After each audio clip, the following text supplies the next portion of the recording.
Muy buenos días. Hoy vamos a tocar un tema diferente, vamos a hablar sobre fe y ciencia. Fe y ciencia, o algunos le llaman religión y ciencia. Yo no quiero hablar de religión contra ciencia porque la religión trae un concepto quizás ya preconcebido en las personas. Quiero enfocarme sobre el efecto de la fe y la ciencia, porque muchas personas aseguran que son cosas opuestas. Ahora, quiero dejar en claro también que aunque muchas personas entre nosotros quizás no se meten a esos temas porque consideran que no vale la pena discutir, yo recuerdo que la Escritura nos dice que tenemos que estar preparados para responder cuando nos demanden de la fe y la esperanza que tenemos. Y el concepto de la ciencia y el conocimiento científico ha sido un dilema que ha afectado a muchos cristianos cuando se les confronta con información dura, con datos duros, y los cristianos no saben cómo responder.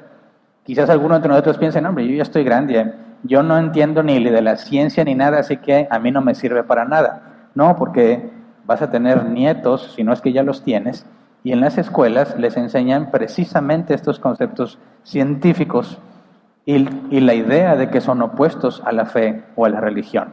Y como cristianos tenemos que saber responder a este tipo de situaciones, no para convencer a la gente, sino para dar defensa, para dar una respuesta razonable que glorifica a Dios. Entonces, el día de hoy, creo, por primera vez en 10 años, solo voy a citar un versículo bíblico. Solo uno. Y quiero explicar por qué.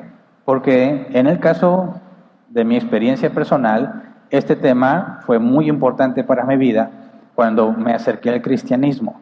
Y entiendo las dos caras de la moneda. Entiendo el que afirma que la ciencia y la fe son incompatibles, y ahora en la vida cristiana, con más entendimiento bíblico, entiendo perfectamente por qué podemos decir que sí son compatibles. De hecho, sin fe no habría ciencia, pero todavía en este tema todavía no vamos a llegar a esa demostración.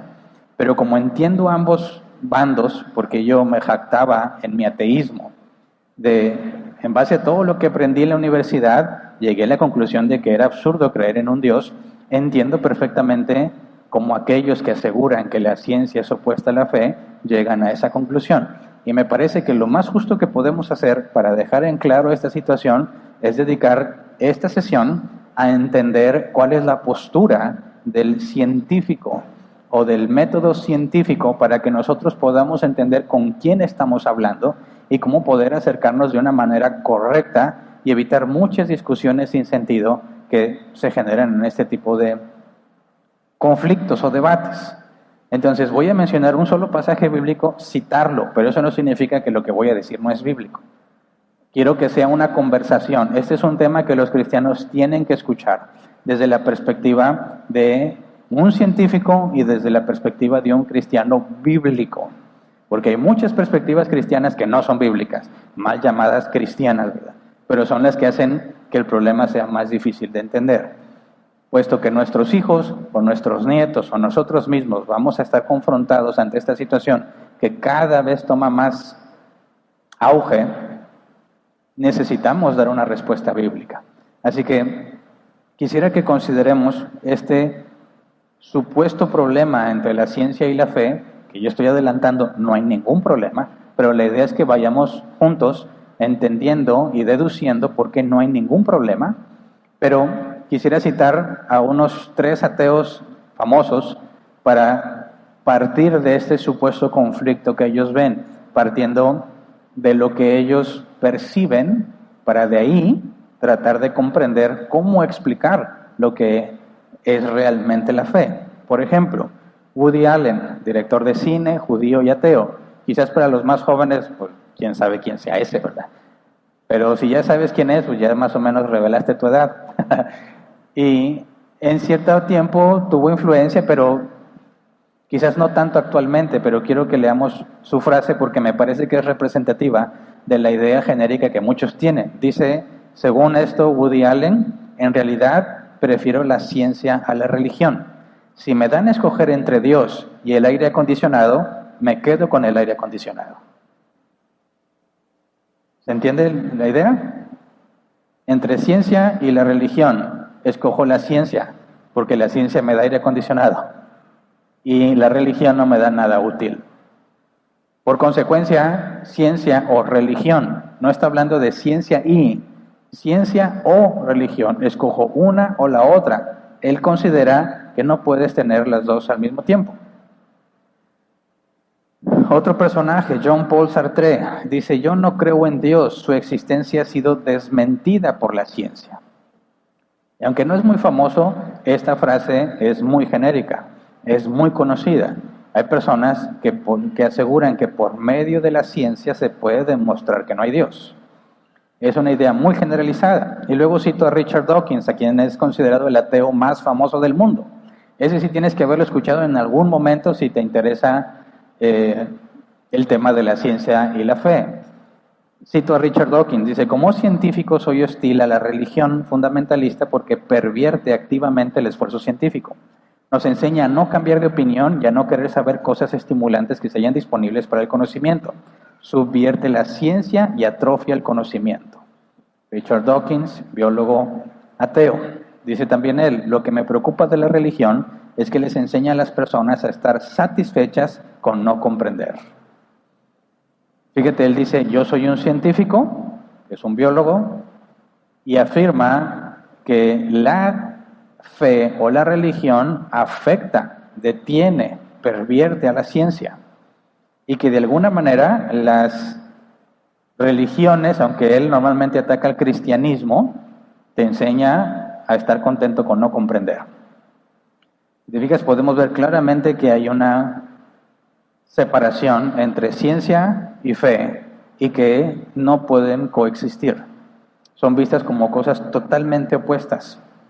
Ahora, estas frases representan una idea muy generalizada, sobre todo en la mente de los jóvenes.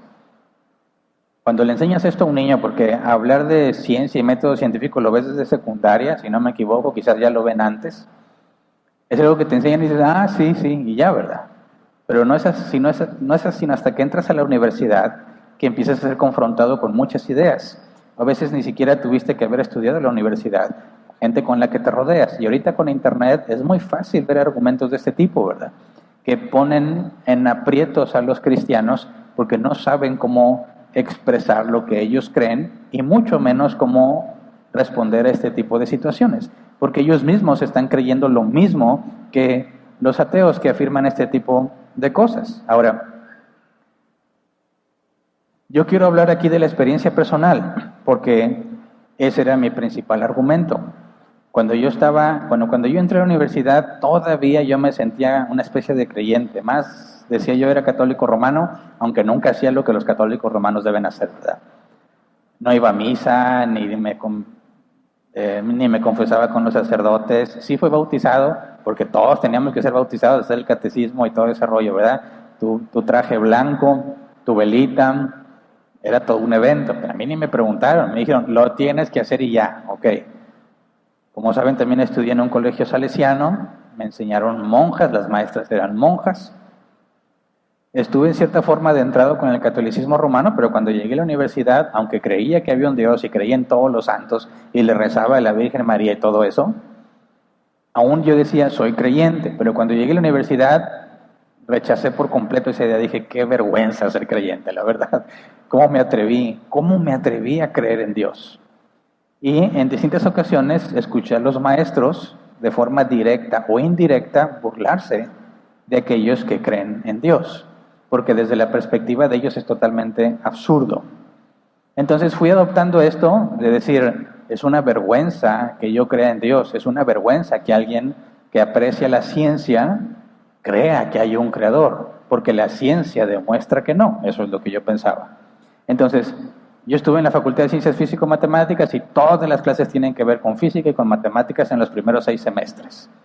Entonces, te están diciendo continuamente: no necesitas a Dios, mira lo que la ciencia puede hacer. Y llegas al punto, te pones a estudiar, que dices: yo puedo, por medio de una fórmula, determinar en qué momento, en qué parte del universo, en dado momento del tiempo, va a estar un planeta, o va a estar el sistema solar, o va a estar una galaxia entera. Yo puedo examinar un objeto que cae y determinar cuáles fuerzas están afectándolo. Yo puedo calcular con qué fuerza tienes que aventar la bola de boliche para tirar todos los pinos. en qué dirección debe de estar. O tantas cosas se pueden hacer con la ciencia que no necesitas a Dios. ¿Para qué quiero a Dios? Si puedo entender cómo funciona el universo entero y lo puedo describir con un grado de exactitud muy importante, no necesito a Dios. Ahora, ¿cómo llegas a esa conclusión de que si conoces esos datos, entonces, por consecuencia, no necesitas a Dios? Bueno, por eso es que tenemos que entender la mente del que se considera científico o el que abraza el concepto de la ciencia secular. Ahora, cuando hablo de un científico, por favor, no quiero que te imagines a alguien con bata y probetas haciendo experimentos químicos, ¿verdad? Un científico es alguien que utiliza la ciencia como la forma de adquirir conocimiento. Y puedes hablar de ciencias exactas, física, matemáticas, puedes hablar de ciencias naturales, ciencias sociales, etcétera, etcétera. Pero todas están bajo la misma base de lo que es la ciencia. Según la RAE, Real Academia Española, esta es la definición de ciencia: conjunto de conocimientos obtenidos mediante la observación y el razonamiento sistemáticamente estructurados y de los que se deducen principios y leyes generales con capacidad predictiva y comprobables experimentalmente. ¿Es qué? Eso es la ciencia. En pocas palabras, ciencia es el conjunto de cosas que aprendes usando el método científico. Eso es la ciencia. Y un científico es el que adquiere conocimiento usando el método científico. Ahora, no espero que todos se acuerden del método científico que les enseñaban en la secundaria, ¿verdad? Algunos jamás lo volvieron a usar en toda su vida, ¿verdad? Bueno, en teoría, pero te aseguro que en la práctica lo has usado muchas veces. Y quisiera ponerte un ejemplo. Mira, bueno, antes del ejemplo definamos qué es el método científico. Dice, el método científico es un método de investigación usado principalmente en la producción de conocimiento en las ciencias. Para ser llamado científico, un método de investigación debe basarse en lo empírico, en la medición y estar sujeto a los principios específicos de las pruebas de razonamiento. Es decir, no es algo emocional, no es algo subjetivo, es algo objetivo, medible, repetible. Puedes ponerlo a prueba a ver si funciona. Por ejemplo, si te preguntas ¿por qué llueve? Y vas a las civilizaciones más antiguas y les preguntas ¿por qué llueve? ¿Qué contestaban ellos? Hay un Dios que hace llover. Y le preguntabas a los aztecas ¿por qué llueve? Es decir, esto es obra sin duda alguna de Tlaloc, el dios de la lluvia. Y según la civilización en la que le preguntaras, todas decían esto es obra de un dios. Bueno, si queremos usar el método científico y la pregunta es ¿por qué llueve? No puedes decir que hay un Dios. Es un Dios el que hace llover. Tú tienes que seguir un método para poder encontrar por qué llueve. Y eso es lo que le llamamos el método científico. Dice, el método científico tiene como objetivo producir conocimiento. Con el método científico se producen teorías y si las teorías son verificadas y se cumplen, se convierte en ley. Tenemos una ley natural, como la ley gravitacional. Newton, se dice, estando recostado debajo de un árbol, escribiendo, abajo de un manzano, ¿verdad? Le cayó una manzana en la cabeza y lo puso a pensar, ¿por qué la manzana cae? No dijo, ¿por qué a mí? ¿Verdad? ¿Por qué la manzana cae? Y se puso a investigar, tiene que haber algo que hace que las cosas caigan. Y él puso a aventar una serie de cosas y dejarlas caer y se dio cuenta que todo caía. Pero no todo caía a la misma velocidad. Había cosas que caían más rápido que otras. Entonces él empezó a investigar y formuló, hay una ley de la gravedad. Y él consideraba que es una ley literalmente, un principio que hace que las cosas caigan.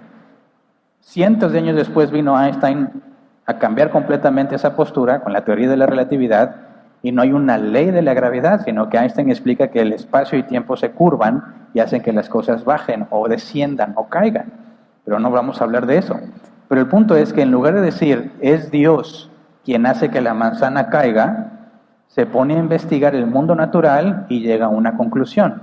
Hay algo que hace que las manzanas y cualquier objeto caiga. Y hay factores que le afectan. Por ejemplo, si me subo al techo de mi casa y aviento una hoja de papel y una bola de boliche y te pregunto cuál va a caer primero, nadie me va a decir que el papel, ¿verdad? Entonces hay una ley que hace que las cosas caigan, pero no afecta por igual a todos los objetos. y empiezas a investigar más. ¿Por qué cae más rápido la bola de boliche que una hoja de papel? Por la fricción con el aire. Y si las pongo al vacío, no sé si hace algunos meses salió ese experimento, comprobaron que al vacío, donde no hay aire, soltaron al mismo tiempo una pluma, o sea, de ave, y no me acuerdo qué objeto de metal era, en un lugar donde no hay aire, está al vacío. Las dejaron caer y cayeron al mismo tiempo. Así que el aire afecta. Y fíjate bien, todo ese pensamiento te lleva a descubrir cosas, a aprender cosas, y no necesitaste a Dios para deducirlo.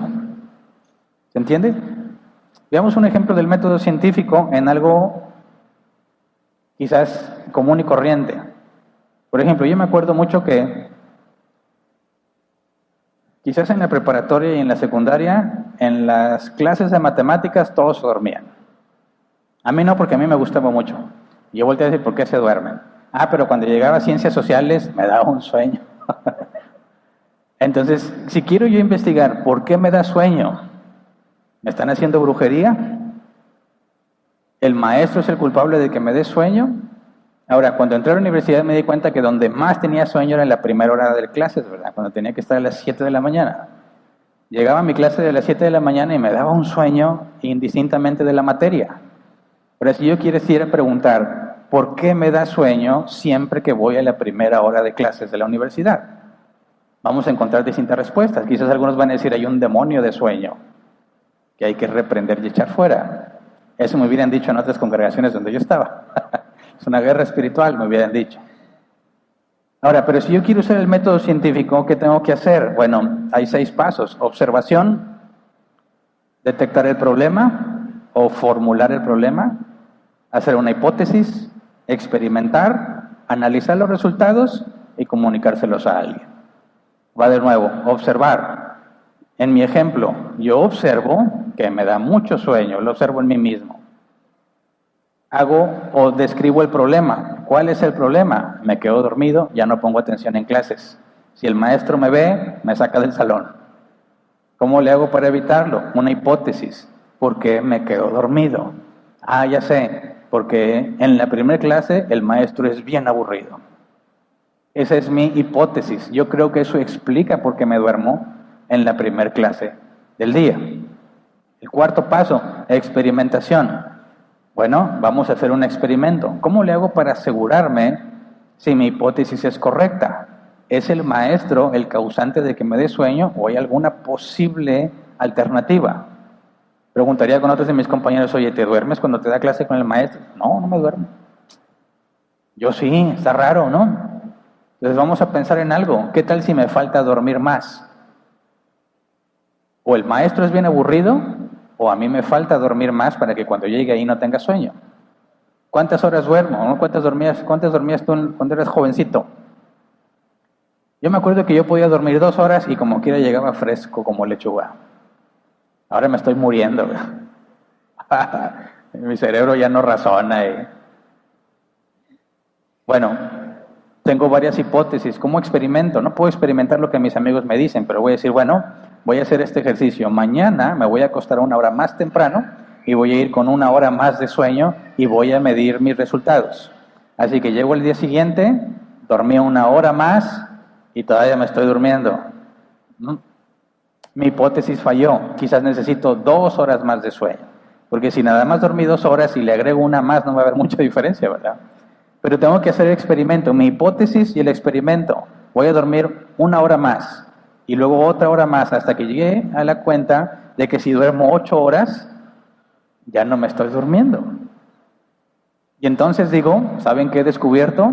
Que lo mejor que puedes hacer para no dormirte es dormir 8 horas antes de la clase. Eso es el método científico, así de simple. Y todos lo hemos usado en distintas cosas. Ahora, el punto es que el método científico en ningún momento requirió la existencia de un Dios, según ellos. Mi sueño es explicable sin demonios, sin brujería, sin guerra espiritual, simplemente de forma natural. Ahora regresemos al tema de la lluvia.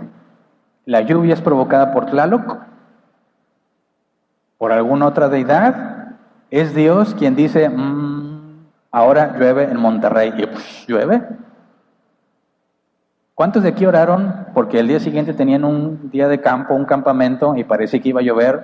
¿Cuántos alguna vez oraron para que no lloviera? No se hagan, que sé perfectamente que muchos hasta intercedieron y declararon proféticamente que no iba a llover el día siguiente, ¿verdad?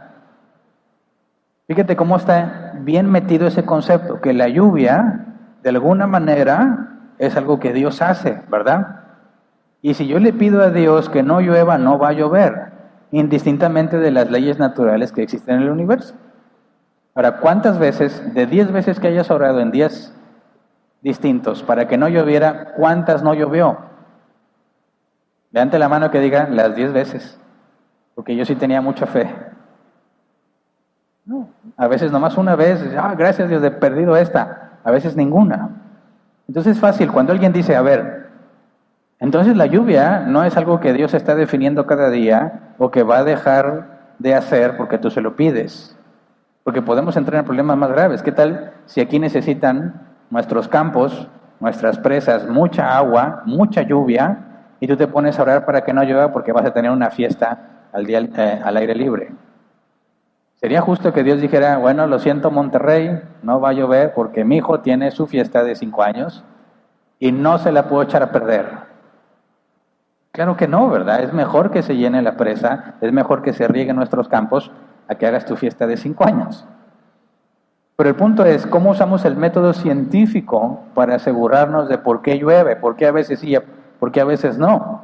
Bueno, por eso puedes prender la televisión y ver el informe meteorológico y todos los mapas que hay de la humedad, de las tormentas, de las corrientes de aire cálido con aire frío, en qué puntos se van a encontrar, etcétera, etcétera, para determinar si va a llover. Dicen, y no necesité a Dios para nada. ¿Me entiende? Entonces, cuando alguien piensa, yo puedo encontrar la información sin rezar, sin orar, sin conocer la Biblia, sin tener que pedirle a un Dios, yo puedo saber si va a llover o no, ¿para qué necesito a Dios? Ahora yo te pregunto, con todo lo que hemos estudiado, ¿tú ves un problema en el método científico con la Biblia?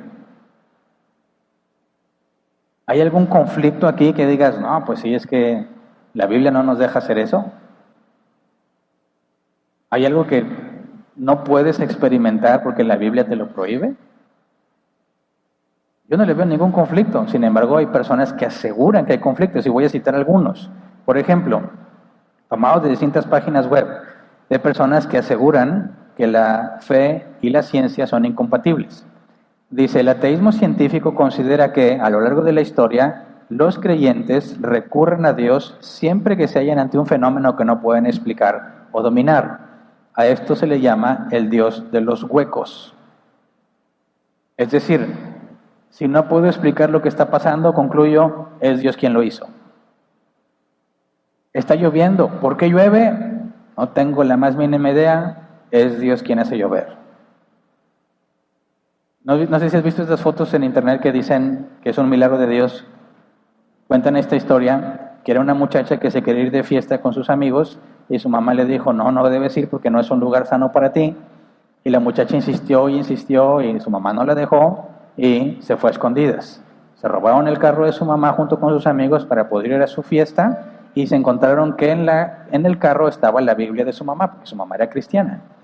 Tomaron la Biblia y no se sentían cómodos lo que estaban haciendo, tener la Biblia ahí, así que la echaron a la cajuela. Se fueron a la fiesta, tomaron, se embriagaron y de regreso tuvieron un accidente y el carro se incendió y todos murieron calcinados. Y luego dicen, ¿pero sabes qué fue lo milagroso? Que la Biblia no se quemó.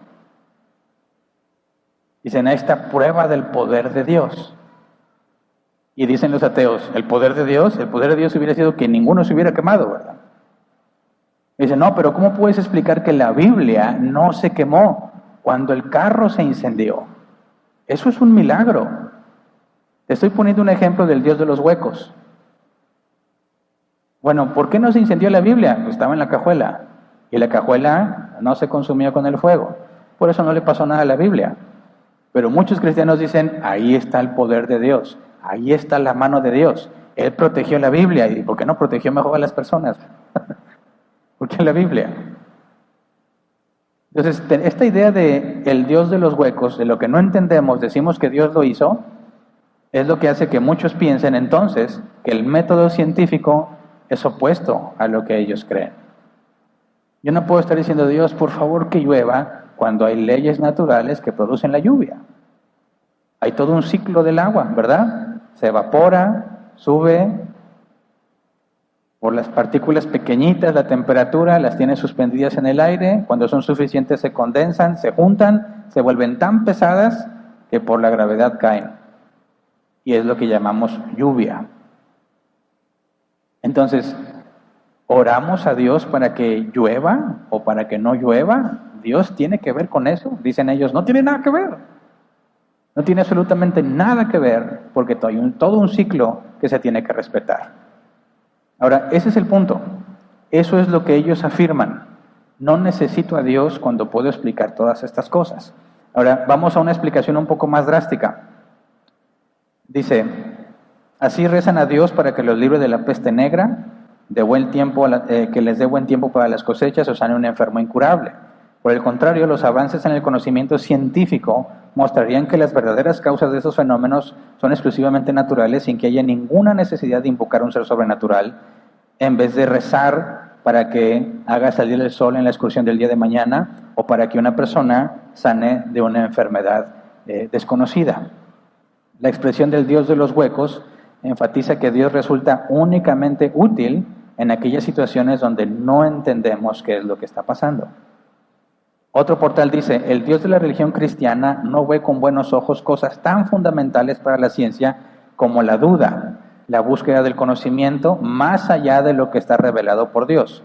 Adán y Eva, castigados por comer del fruto del árbol del conocimiento, son el primer gran ejemplo de esto. Fíjate, dicen, Dios le dijo, no comas del árbol del conocimiento del bien y del mal. Y cuando Adán y Eva quisieron ese conocimiento, Dios los maldijo porque Dios no quiere que adquieras conocimiento, quiere que le creas solo a Él. Incluso cita en la Biblia, dice, en el libro que los cristianos tienen como fundamento, la Biblia, vemos una y otra vez el mandato de tenerle miedo a Dios. La curiosidad y la duda son pecado, pues llevan a la persona al mismísimo infierno. ¿Qué opinas? ¿La Biblia enseña que si dudas te vas al infierno? Dice, también se puede observar esta repulsión al razonamiento en las cartas de la Biblia como la de Santiago. Santiago escribe diciendo, pero que se pida con fe sin dudar, porque quien duda es como las olas del mar, agitadas y llevadas de un lado a otro por el viento. Usan la Biblia para demostrar que no podemos dudar, entonces tienes que creer ciegamente. Y de eso tenemos que reconocer, hay muchos casos muy terribles en la historia del cristianismo. Por ejemplo, las indulgencias. Esta idea de que tu familiar está siendo torturado en el infierno o en el purgatorio, pero que si tú le das dinero, va a salir de ahí. Tú puedes comprar un pase directo para que salga de esa área de sufrimiento y se vaya directo con Dios. ¿Podemos comprobarlo? No. La Biblia lo dice tampoco, pero si lo crees va a pasar. Y dices, ¿qué le pasa a esa gente? ¿Cómo se le puede ocurrir eso? Bueno, ¿cuántos pactaron con Dios por bendición? Diciéndole, Señor, aquí están $1,000 y ahora tú me vas a bendecir. Exactamente lo mismo. De hecho, puedes ver videos en internet. No sé si has visto ese que es muy clásico. Un pastor que le dijo a su congregación que Dios le había dado la unción de la escupida. Él, por medio de su garganta, acumulaba algo para escupir y su congregación, aquel que quisiera recibir la bendición, se tenía que acostar en el suelo boca arriba y abrir bien la boca, para que él, con la unción que Dios le dio, depositara en su boca la escupida santa. ¿Y sabes cuál fue la reacción de la congregación? Todos se acostaron a recibirla. Ahora piensa, alguien que no conoce la Biblia, que asume que los cristianos hacen lo que Dios les dijo, ¿qué pensará de ellos? ¿Y viste el otro caso de la señora que se murió porque el pastor dijo que Dios le había mostrado que para que ella pudiera tener hijos tenía que Y pasa el video. Se acuesta la señora y las bocinas que tenían para el evento las fue apilando arriba de ellas. Puso una bocina y luego puso otra cosa y luego pidió ayuda para que él se subiera arriba de todo eso y saltara gozoso arriba de la señora para que Dios le diera la capacidad de tener hijos. Y se murió la señora. Y dices, ese hombre está loco, pero créeme, más loca está la señora que se acostó para que le pusieran todas esas cosas encima y le quitaran la vida. Ahora, ¿qué le dice esos pastores? ¿Qué le dicen a la gente? Créelo, tú créelo, ten fe y Dios te lo va a dar. Entonces, quien piensa en el método científico y luego ve esas cosas, ¿qué concluye? El método científico es opuesto a la fe, ¿verdad? Y estamos de acuerdo con él. Esas cosas, para empezar, no son fe, pero como él entiende, esas cosas son incompatibles con el método científico. Ahora, no nos vayamos más lejos. ¿Quién ha jugado lotería? Todos, ¿verdad? ¿Cuál es un método que la gente usa para que caiga la carta que estás esperando? Mira, los más profesionales no juegan con una carta, ¿verdad? Tienen como 4, 6. Y no las que les asignaron. Sacan su maletín y sacan sus tablas de la lotería, ¿verdad? Entonces, para los que no son de México no me van a entender y no hay forma de explicarles, pero si tienes al negrito, el violonchelo, la botella y te falta el gorrito, ¿cuál es un método común para invocar al gorrito? Le rascas y luego estás esperando, el borracho, le rascas más. El gorrito, buenas. Y dices, funciona, ¿verdad? Que le rasqué y salió el gorrito. Y ahí tienes a la gente rascándola. Es exactamente lo mismo. ¿Qué te hace pensar que porque le rascas, el orden de las cartas va a cambiar para que salga justo la que tú necesitas? Es totalmente absurdo, sin embargo la gente lo hace de todos los días los que juegan. Es más, una de cristianos, fuiste a hacerte unos exámenes médicos, ¿verdad? Te los entregan mañana y estás orando para que los exámenes salgan bien. ¿Te has dado cuenta de eso? Oren por favor, hermanos, para que los resultados salgan bien. O sea, ¿qué me estás diciendo? ¿Que estás enfermo? Los resultados dicen que estás mal, pero si oramos, Dios va a alterar los resultados. Y ahora van a decir que estás bien. Los resultados reflejan la realidad. Si te preocupan los resultados, no tienes por qué pedirle a Dios que cambie los resultados o que los resultados son buenos. Tienes que decir, Señor, por favor, concédeme no estar enfermo. Esa sería la manera correcta. No pedir que los resultados sean favorables, porque los resultados simplemente van a decir la verdad. Y de nada te sirve pedirle a Dios que los cambie si tú estás enfermo. No somos tan extremistas, pero cometemos exactamente el mismo error. Y cuando alguien de ciencia que dice, a ver, vamos a hacer un experimento de rascarle al gorrito y vamos a determinar el orden de las cartas. Salen 3 cartas, estás a punto de ganar en cuadro chico o cuadro grande o cruzada, como quieras, si me la sé como quiera. Y en la misma tabla, no se vale cuadro chico o grande en tablas separadas, ¿verdad? Misma tabla. Podemos medir ¿qué efecto hay en que le rasques con el frijol, con la moneda, con la uña? ¿Qué efecto hay en el orden que ya estaba establecido en las cartas? Ninguno. Es absurdo. Rascarle al gorrito en nada va a cambiar el resultado. Dicen, y eso hacen los cristianos. ¿Sabes qué? La ciencia y la fe son opuestas. ¿Se entiende?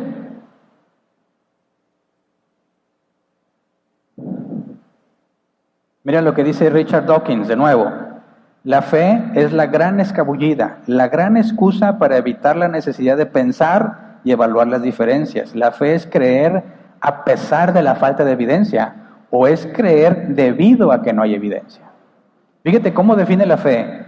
¿Creer a pesar de la evidencia o creer porque no hay evidencia?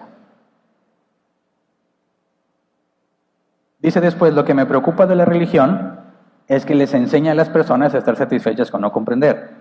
Y lo que no puedo comprender es por qué no pueden ver la extraordinaria belleza de la idea de que la vida surgió de la nada.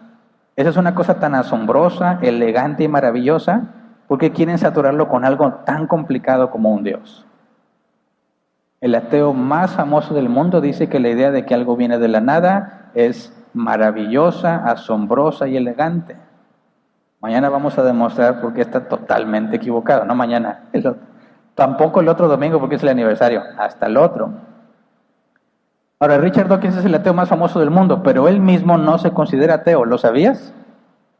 Richard Dawkins no se considera ateo, él se considera agnóstico. Dice, no puedo estar seguro de que Dios no existe. En una escala de 7, en la que 1 significa que sí existe y 7 que no existe, yo soy un 6. Eso significa que no estoy absolutamente seguro de que no hay un Dios. No está absolutamente seguro, entonces no es ateo, es agnóstico. ¿Qué es un agnóstico? El que dice, no sé, tal vez sí, tal vez no. Tienes teísta, el que dice, hay un Dios. Ateo, el que dice, no hay Dios. Y agnóstico, el que dice, quién sabe, puede que sí, puede que no, no se puede saber. Richard Dawkins, el ateo más famoso del mundo, resulta que es un agnóstico. Pero lo importante es su definición de fe. Fe es creer a pesar de las evidencias. Y ahora sí voy a citar el único versículo del día de hoy, Hebreos 11:1, por favor. Reina Valera 60. Es pues la fe, la certeza de lo que se espera y la convicción de lo que no se ve. Este pasaje confirma la definición de Dawkins. Fe es creer a pesar de que no tienes evidencia. Y dice el autor de la carta a los Hebreos, es pues la fe, la certeza de lo que se espera y la convicción de lo que no se ve. Pregúntele esto a un cristiano así, común y corriente, y te va a decir que son lo mismo. ¿Verdad? Sí, porque para tener fe es lo mismo como ver lo que no existe. Es la certeza de lo que espero. Estoy seguro de que lo voy a recibir. Estoy seguro aunque no lo veo. Entonces no tengo evidencia, pero yo lo creo. Eso es fe. Y Dawkins dice, bueno, la fe, esa fe, es opuesta a la ciencia. ¿Se entiende el problema? Y la verdad tendríamos que decir, estamos de acuerdo con ellos. Nosotros no tenemos por qué discutir en ese tema. Diríamos, estamos absolutamente de acuerdo. El único problema que tenemos es que esa definición de fe no es fe. Así de simple. Eso es todo. Ahí está el punto. Esa definición de fe, así como la defines, estoy de acuerdo. Es incompatible con la ciencia. No te deja dudar, no te deja razonar, no te deja cuestionarte. Y es lo que le enseñan a muchos cristianos. Cuando entres aquí, ya no piensas, ya no razonas, tú solamente crees en lo sobrenatural. Y así vivimos muchos de nosotros, esperando que Dios hiciera algo sobrenatural el día de hoy. Que se me pusiera la piel de gallina, que me pusiera un empaste de oro, que cayera polvo de diamante. Siempre lo digo como caballero del zodiaco. Oye, pero ¿es razonable que caiga oro? No, pero cayó. Y una vez así pasó con una persona que dijo, mira el polvo de oro que cayó. Estaban unos pastores en un restaurante. No era algo de la iglesia ni nada. Ellos fueron a comer a un restaurante y en la plática se dieron cuenta que en la mesa había polvo de oro. Y alguien lo guardó y lo puso en una servilleta. Decían, ¿qué es lo que provocó el polvo de oro? La unción que está sobre los pastores. Fíjate cuán unción poderosa tienen. Están en un restaurante y Dios les ama tanto y los ha ungido de tal manera que Dios mandó polvo de oro a la mesa. A verlo, me lo enseñaron. Yo lo vi con mis propios ojos. El polvo de oro. Dije, ¿ya lo llevaste a que lo examinen? No. ¿Y cómo sabes que es oro? Yo lo creo.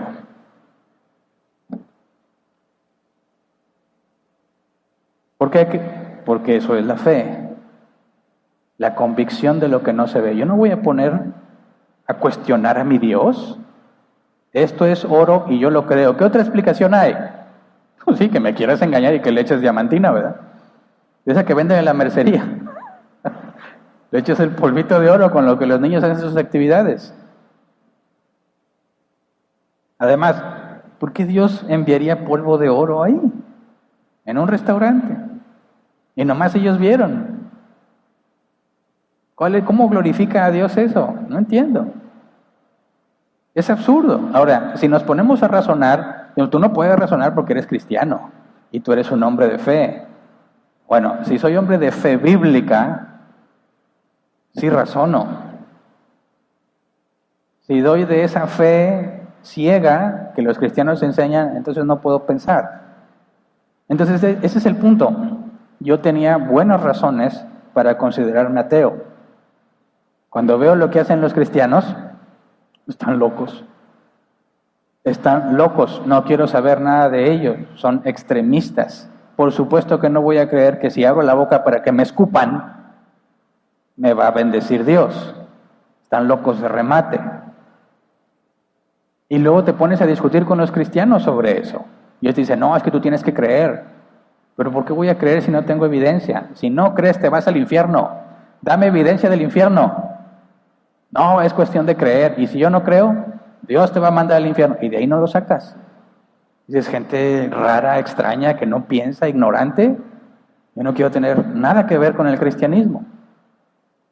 Y decimos ahí, estamos de acuerdo con ese concepto de cristianismo, con esa fe ciega, no queremos tener nada que ver, porque eso no es lo que la Biblia enseña. Entonces, de ahí tienes a estas personas que dicen, mira, no sé si te has topado alguno, dice, para que yo te crea algo, para que algo sea verdadero, voy a tener que medirlo, cuantificarlo, ponerlo a prueba, ver los resultados en un laboratorio, y si eso me confirma lo que tú me dices, entonces te creo. A menos que use el método científico, no te voy a creer nada. ¿Suena razonable? ¿No es como un buen sistema de protección contra esas cosas? ¿Qué prefieres? ¿Llegar a esa conclusión o abrir la boca para que te escupan? Dices, oye, mi amigo, te entiendo perfectamente. Y es bueno que te protejas de esa manera, pero hay aquí un pequeño problemita. ¿Tú solamente crees que lo que pase por el método científico es verdadero? Sí. ¿En qué momento eso lo pasaste por el método científico? ¿Se entiende? A ver, solo creo si lo mido, bueno, en el orden, si lo observo, detecto el problema, genero una hipótesis, experimento y llego a resultados. Si hago eso, te creo. Eso es verdad, según ellos. Bueno, ¿cómo llegaste a la conclusión de que eso es verdad usando el método científico? No lo hiciste, no se puede. El que dice que solo cree en lo que pueda obtener del método científico se contradice a sí mismo porque esa conclusión no la obtuvo del método científico. Así que sí hay un problema, pero entiendo por qué llegan a esa conclusión. Pero ahí es donde el cristiano tiene que explicar en qué consiste la fe bíblica. Porque definiendo correctamente la fe, se explica la fe misma como la base de la ciencia. Sin fe no puede haber ciencia. Pero aún no llegó a ese punto. Así que quisiera que viéramos una serie de frases de científicos, los científicos más destacados del mundo, de la historia. ¿Qué opinan ellos entre el conflicto de fe contra la ciencia? Voy a empezar con Louis Pasteur. Dice, cuanto más estudio la naturaleza, más me quedo sorprendido por la obra del Creador. La ciencia lleva a los hombres más cerca de Dios. ¿Alguna vez has visto que la leche que tomas está pasteurizada? Es por este hombre, con todo el proceso que él encontró sobre las bacterias y cómo acabarlas y cómo controlarlas. El método de pasteurización es de él. Y él era creyente. Y él dice que mientras más ciencia más cerca de Dios, no que sean opuestos. Ahora vamos a Blaise Pascal, inventor de la primera calculadora mecánica y el teorema de Pascal. Quienes lo hayan visto en la preparatoria sabrán bien quién es. Dice el movimiento, número, espacio. Estas tres cosas que comprenden todo el universo están de acuerdo con las palabras: Dios ha hecho todas las cosas con peso, número y proporción. Él empezó a investigar sobre estas medidas universales partiendo de que Dios las había creado y no encontró ningún conflicto entre la ciencia y todo lo que él desarrolló y la fe. Siguiente, Francis Bacon, padre del método científico. Fíjate bien, usa el método científico para decir que la fe es incompatible con la ciencia, pero a quien se le atribuye el método científico dijo esto: por lo tanto, o sea, cuando presentó su trabajo, por lo tanto, tú, Padre, que diste la luz visible como los primeros frutos de la creación, y soplaste en el rostro del hombre la luz intelectual como corona y consumación de este mismo, vigila y protege ese trabajo que viniendo de tu bondad te dé gloria. Esas son sus palabras con el trabajo que él propuso, el método científico que acabamos de estudiar. Él es el padre de ese procedimiento y él le pidió a Dios que glorificara a sí mismo por medio del trabajo que él presenta. Galileo Galilei, astrónomo, físico, ingeniero, matemático y filósofo científico italiano, especialmente reconocido por reformar, teorizar y popularizar la teoría heliocéntrica de Nicolás Copérnico. Dice: las partes del universo tienen el mejor de los arreglos, de modo que nadie está fuera de su lugar, lo cual quiere decir que la naturaleza y Dios ha organizado perfectamente su estructura. No hay ningún conflicto entre la ciencia y la fe. Gregor Mendel, padre de la genética: puesto que Dios creó todo el mundo, ¿por qué las leyes naturales habrían de existir solamente en la física y en la química? Lo más probable es que también existieran en la biología. Fíjate, ¿qué motivó a Gregor Mendel a estudiar? Si Dios creó todo el mundo y había leyes naturales en la física y la química, es muy probable que también en la biología. Es Dios, el concepto de Dios y la creación divina, lo que lo motiva a hacer ciencia.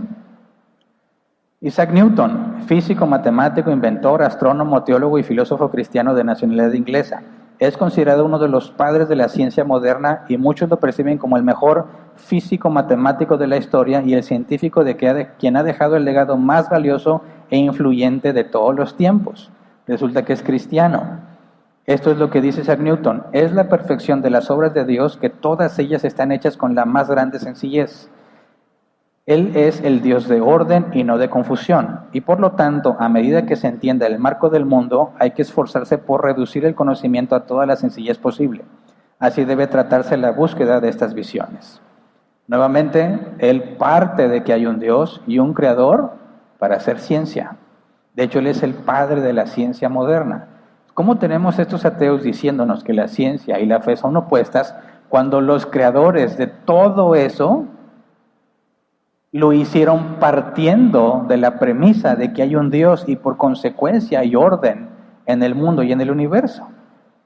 Francis Collins, personas más actuales, director actual del proyecto de Genoma Humano: el Dios de la Biblia es también el Dios del genoma. Se le puede adorar en un templo o en un laboratorio. Su creación es majestuosa, impresionante, compleja y hermosa. Un científico muy reconocido actual. Otro caso, Alfred North Whitehead. Él murió en 1947, filósofo matemático, miembro de la Sociedad Real Académica. Dice: los hombres se hicieron científicos porque intuían una ley en la naturaleza, y la intuían porque creen en un legislador supremo. Esto es lo que nos va apuntando hacia lo que les comento. No puede haber ciencia si no hay Dios. Y no puedes hacer ciencia sin fe.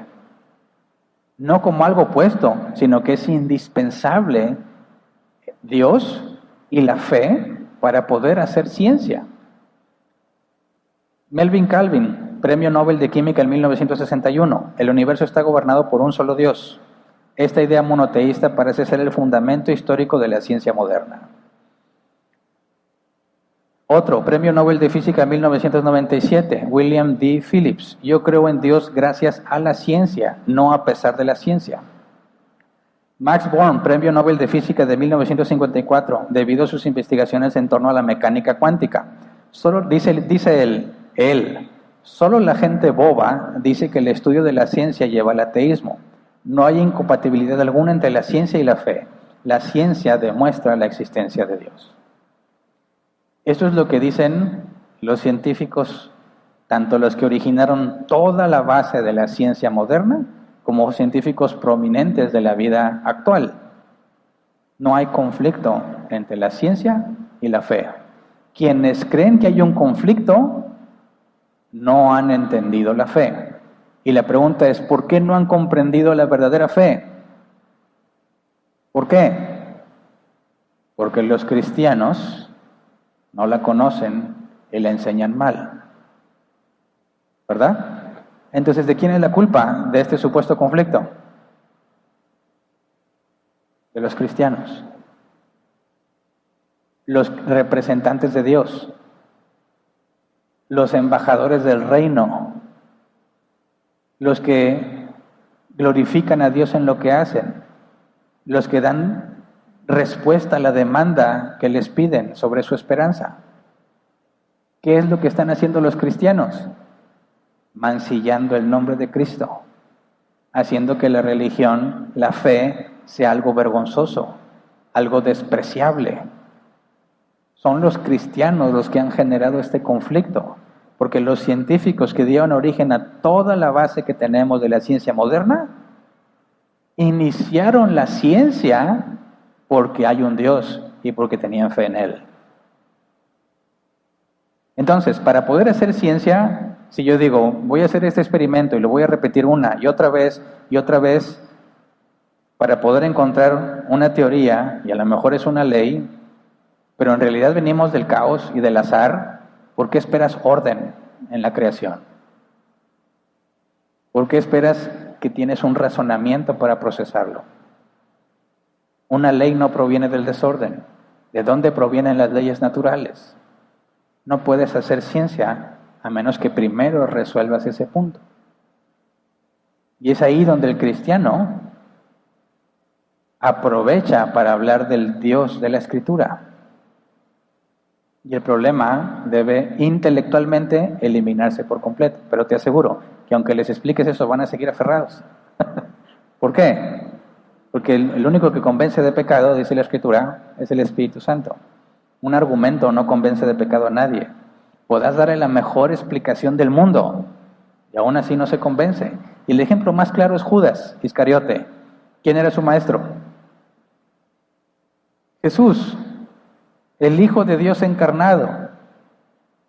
¿Y el simple hecho de explicarle y enseñarle hizo que Judas creyera? No.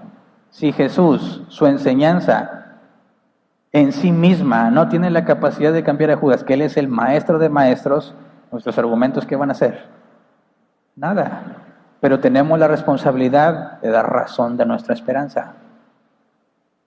Entonces, fíjate, en este asunto del problema entre fe y ciencia, ¿de qué bando estamos?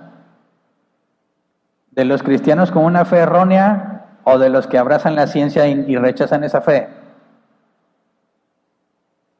Dirías, bueno, estrictamente hablando en ninguno, pero si tienes que escoger uno de los dos, me voy con los que dicen que la ciencia es opuesta a la fe, porque la definición de fe que han dado los cristianos es pésimamente equivocada. Entonces, en lugar de verlo como tu enemigo, deberías, te entiendo perfectamente, es más, estoy de acuerdo en que esa religión, esa fe debe ser rechazada por completo, no quiero tener nada que ver con ellos, yo tampoco. Y se asombran, me ha pasado muchas veces, pero si tú eres cristiano, sí, pero créeme, que no porque digas que es cristiano significa que ya entiendes lo que la Biblia dice. Lo que ellos hacen no es fe, ni siquiera es la definición bíblica. Y cuando se dan cuenta que no estás contra ellos, sino que estás de acuerdo, abren muy fácilmente las murallas para entender por qué es que un cristiano está de acuerdo con ellos cuando están acostumbrados a que les digan que se van a ir al infierno. Y ahí glorificas a Dios porque tienes la oportunidad de explicarle, mira, es cierto, tenemos que investigar, pero ¿cómo sacas eso de la Biblia? La próxima sesión lo vamos a ver. ¿Cuál es la primera tarea que Dios le encargó a Adán? ¿Cuál es la primera tarea? Ponerle nombre a los animales. ¿En qué se basaba Adán para determinar el nombre de un animal? ¿Cómo sabes, si suponemos que fue Adán quien dijo el nombre león, cómo sabes que un león es un león y que un tigre no es un león? ¿Por qué el león se llama león y el tigre no? ¿En base a qué se puso nombre? A sus características físicas, ¿verdad? Adán tuvo que examinar qué características tiene este ser, qué otras de manera que son seres diferentes. Este será llamado león, este será llamado tigre. ¿Pero por qué un tigre no es un león? Míralos, son muy distintos. Eso es una ciencia, taxonomía. ¿Dónde está la primer referencia a la ciencia en la Escritura? En la tarea que Dios le encomendó a Adán. ¿Será posible que el tema de la fe y la ciencia estén en conflicto? Por supuesto que no, puesto que Dios mismo le pidió a Adán que hiciera ciencia, que ocupara el método científico para cumplir con la tarea que se le asignó. Entonces, no hay ningún conflicto. Hay mucha mala información. Y créeme, nuestros amigos que se refugian en la ciencia tienen buenas razones para refugiarse ahí, porque los cristianos han hecho un pésimo trabajo al explicarles qué es la fe y por qué creemos lo que creemos. Y ahí está nuestra oportunidad, porque abundan aquellos que se refugian en la ciencia, son los que más hay. ¿Y sabes por qué están refugiados ahí? Por la mala información que les han dado los cristianos. Y es una excelente oportunidad para, en lugar de discutir, decirle, te entiendo, llora aquí en mi hombro. Yo también lloré, yo también pasé por ahí, es exactamente igual, hasta que Dios me permitió entender qué es la fe.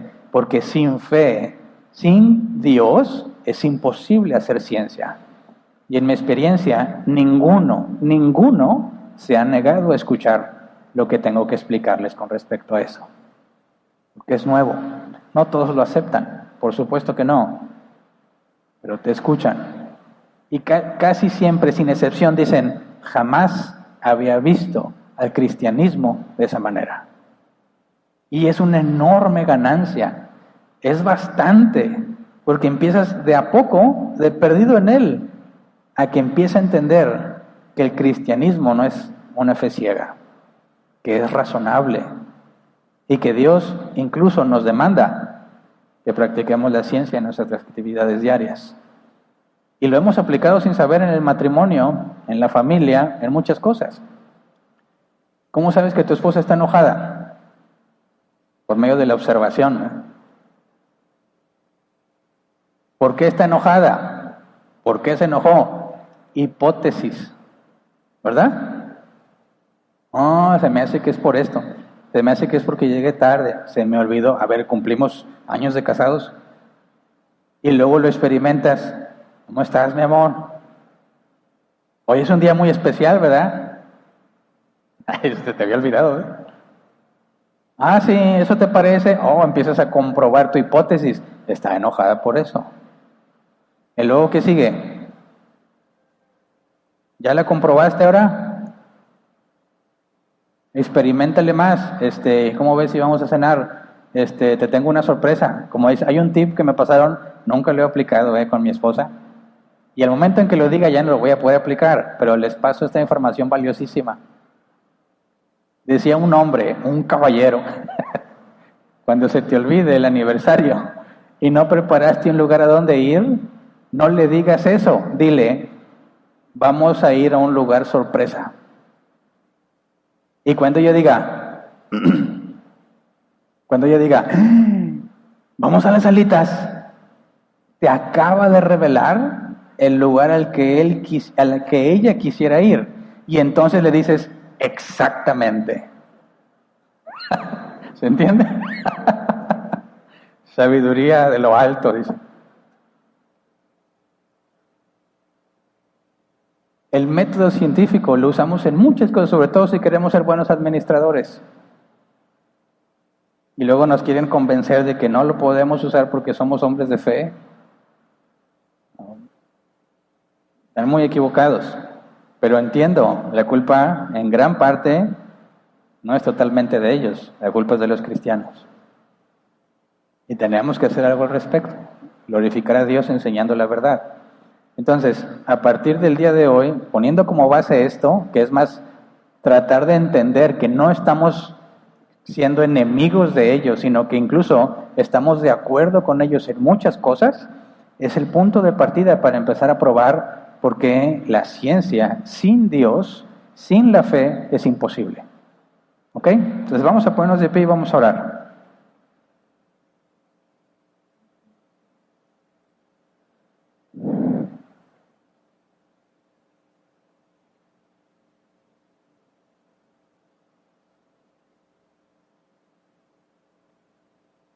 Quiero leer esto para que te lo lleves en la mente, repetir lo que dijo Alfred North Whitehead. Los hombres se hicieron científicos porque intuían una ley en la naturaleza y la intuían porque creían en un legislador supremo. Esa es la esencia de todo lo que hacemos.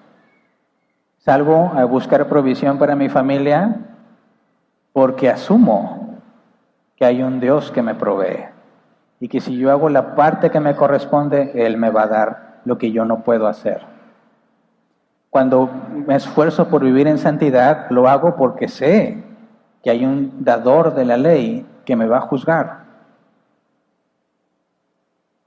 Y que ha prometido librarme de la muerte eterna y que mi juicio solo será para recompensa.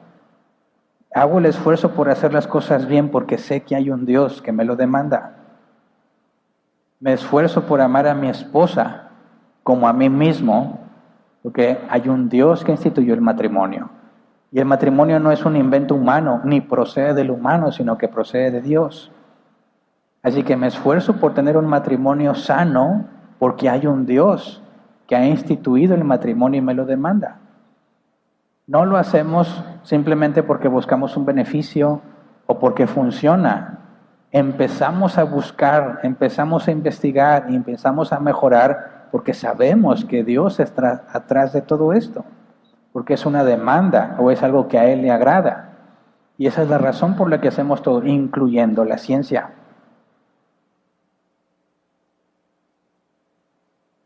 Así que en cierta manera todos somos científicos.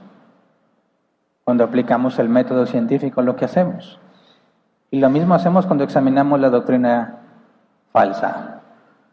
La razonamos, la comparamos con lo que dice la Escritura y concluimos si es correcto o no. Es intrínseco en la vida cristiana el razonamiento. El método científico es parte de todos los hijos de Dios, aunque no estamos conscientes de eso.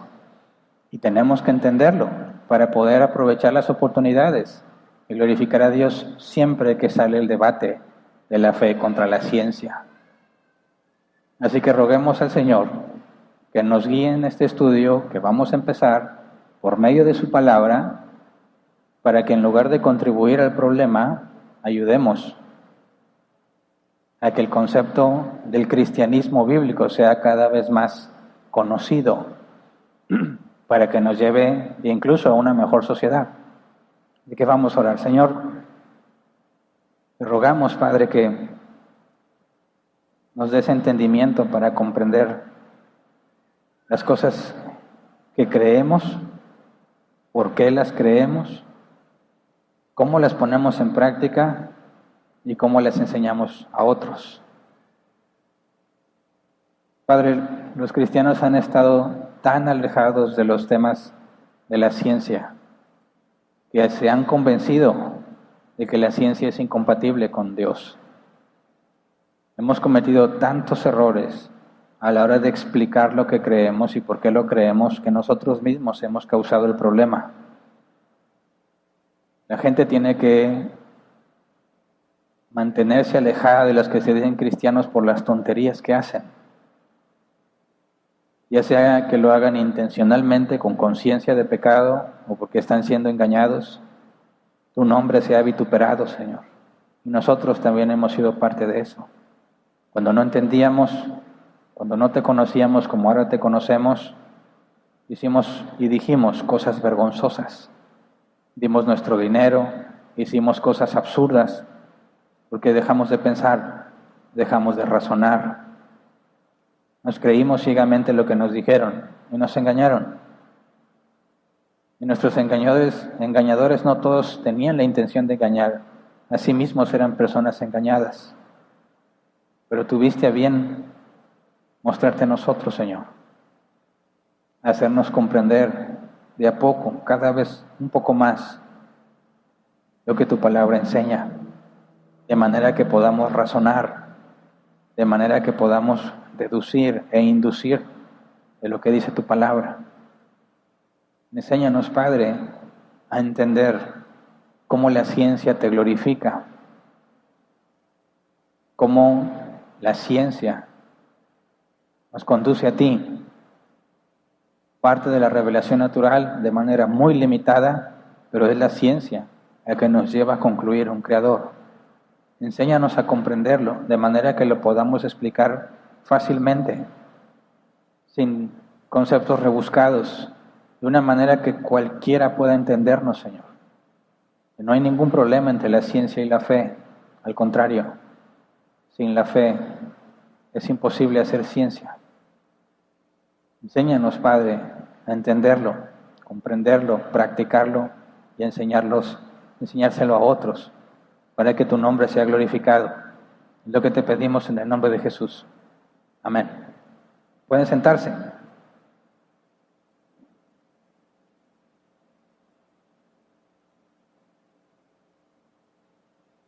Vamos a pasar a la sección de preguntas.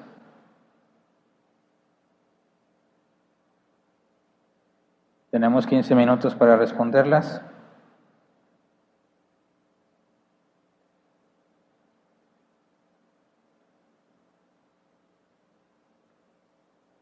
Van a poner el código en pantalla, ya está, del otro lado, para que se registren.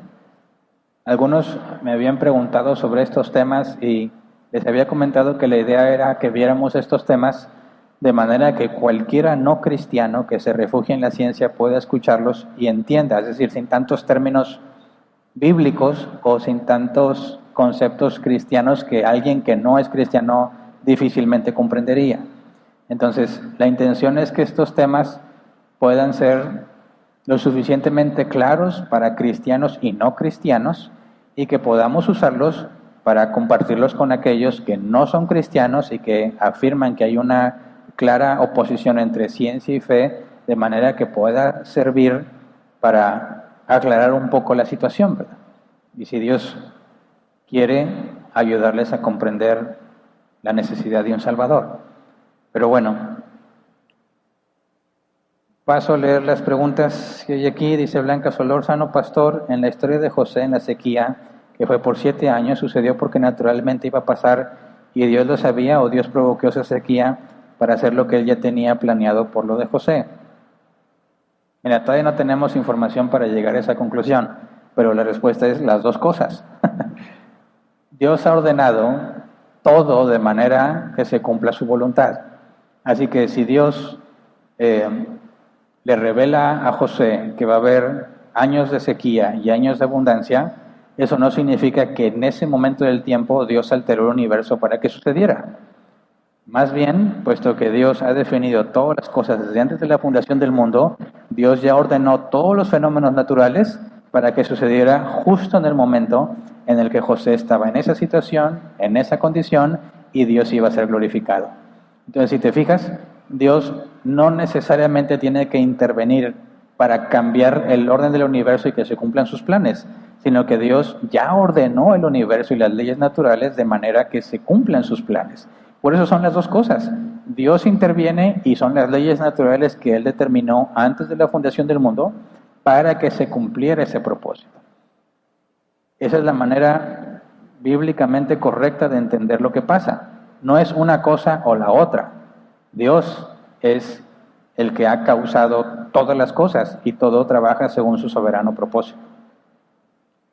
De nuevo Blanca Solórzano dice: cuando Jesús mencionó y habrá grandes terremotos y otras cosas como los huracanes, tsunamis, etc., ¿es causa de la humanidad por el pecado que ha de ser multiplicado como en los tiempos de Noé? ¿O es Dios quien lo aplica? Está muy relacionado. Mira, pongamos el ejemplo de Sodoma y Gomorra. llovió fuego y azufre del cielo, ¿verdad? La pregunta es, ¿Dios en ese momento creó de la nada el fuego y el azufre para que descendiera sobre Sodoma y Gomorra? ¿O Dios ya había preparado las condiciones naturales para que en ese momento del tiempo cayera fuego y azufre sobre Sodoma y Gomorra? Esa combinación de fuego y azufre, ¿se acuerdan? No sé si se acuerdan cuando lo estudiamos, decían puede ser producto de un volcán. Una erupción volcánica puede producir algo así. Incluso algunos comentaristas decían que pudo haber sucedido algo de ese tipo y entonces cayó fuego y azufre sobre Sodoma y Gomorra, pero eso no significa que Dios no lo haya hecho, ¿verdad? Porque la idea de que Dios intervenga no es necesariamente que diga, alto todo, ahora aquí voy a echar fuego y azufre y luego continúen. No, sino que Dios ya organizó todas las cosas. Por ejemplo, el diluvio, las fuentes de las aguas fueron rotas, cayeron las aguas de debajo de la tierra, de arriba de la tierra, las fuentes de los cielos se rompieron. Dicen, eso fue provocado sobrenaturalmente. Es que mira, hay que tener cuidado. Decimos que es sobrenaturalmente porque no es lo que pasa normalmente, ¿verdad? Pero eso no significa que Dios suspendió todas las leyes. Las leyes estaban determinadas de tal manera que se cumplieran los propósitos de Dios. Por ejemplo, la mamá de Samuel, Ana, no podía tener hijos, ¿verdad? Decimos ahí, Dios intervino para que pudiera tener hijos. Ahí estamos hablando de algo diferente. Las leyes naturales, la condición física de Ana impedían completamente que tuviera hijos. Ahí hablamos de una intervención directa, algo que por las leyes naturales en sí mismas no sucedería a menos que Dios intervenga. Pero ese es un caso especial. La resurrección de Jesús es otro caso especial, ¿verdad? Dios interviene para que el cuerpo sin vida de Jesús cobre vida de nuevo. Y eso nunca va a suceder por las leyes naturales. Así que distinguimos entre los casos. Aquello que es imposible que las leyes naturales produzcan es lo que llamamos milagro, ¿verdad? Y todo aquello que puede ser producto de las causas naturales simplemente le llamamos providencia, lo que Dios ordenó de manera que sus planes se cumplan.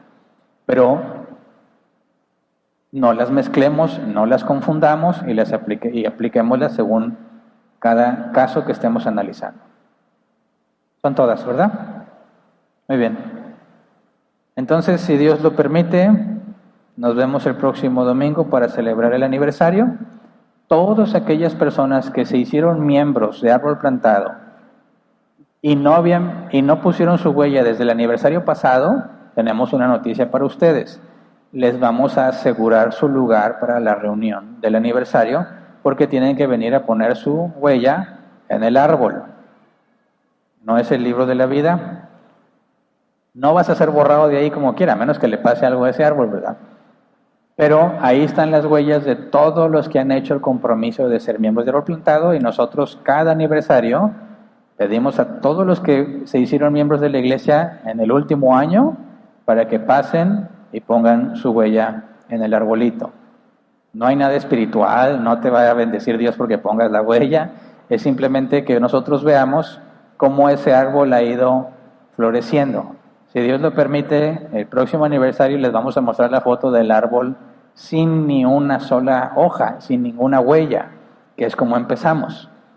Y luego compararlo con el que tenemos. Y es una clara muestra de la enorme misericordia y la responsabilidad que Dios ha depositado en nuestro ministerio. Así que todos aquellos que no han puesto su huella, tienen su lugar asegurado. No, Dios les va a dar esta gracia, no vas a tener que levantarte bien temprano a separar tu lugar, pero es la única vez. Disfrútalo. Disfrútalo porque no va a volver a pasar. No vas a tener que registrarte, ¿ok? Tu lugar ya va a estar separado. Y como se había hecho pedido para playeras, ¿se acuerdan? Y se iban a entregar hoy. Bueno, se van a entregar hasta el aniversario, pero eso da la oportunidad de aquellos que no habían tenido la oportunidad de hacer su pedido, que lo puedan hacer para que también el próximo aniversario puedan recibir su playera. Se van a entregar solo las playeras de los que asistan, ¿verdad? A menos que sea tu familiar. Todos aquellos que no alcancen lugar, a pesar de que el aforo ya va a estar mucho más amplio, no te preocupes, en la próxima semana que vengas te la entregan, ¿ok? Es todo ahora sí.